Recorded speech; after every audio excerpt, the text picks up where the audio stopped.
নমস্কার। আমি আলোচনা করছি আমাদের 27টি নক্ষত্র, সেই নক্ষত্র নিয়ে। আমি বিগত এপিসোডে আলোচনা করেছিলাম রোহিণী নক্ষত্র নিয়ে।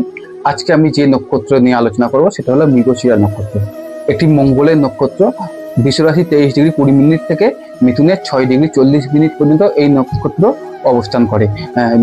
মৃগশিরা, মৃগ কথার অর্থ হলো হরিণ। হরিণ মানে কি? মানে হরিণ মানে অন্বেষণ করা, হরিণ মানে বনে বিচরণকারী, হরিণ মানে শান্ত স্বভাব বিশিষ্ট, নিজের নিজের খাবার নিজে সংগ্রহ করে খায়।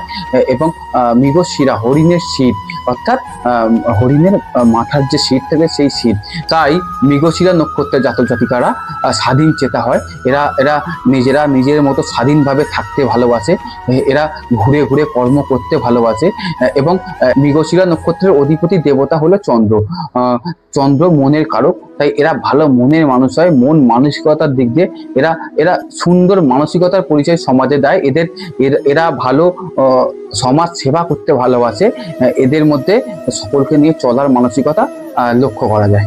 চন্দ্র মানে কি বোঝায়? চন্দ্র মানে নারীত্ব বোঝায়। তাই নারীদের প্রতি সম্মান, নারীদের প্রতি স্নেহ এই নক্ষত্রের অন্যতম ক্যারেক্টার বলা যেতে পারে।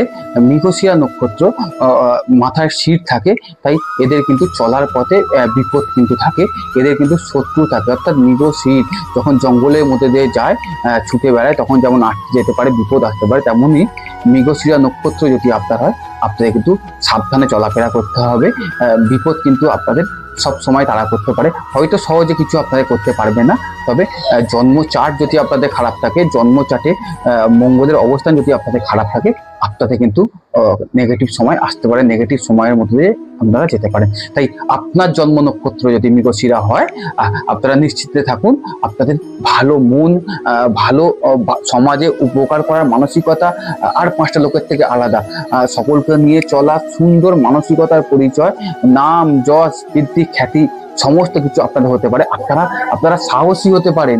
তাই আপনার নক্ষত্র মৃগশিরা হলে আপনারা সকলে ভালো থাকুন, সুস্থ থাকুন। নমস্কার।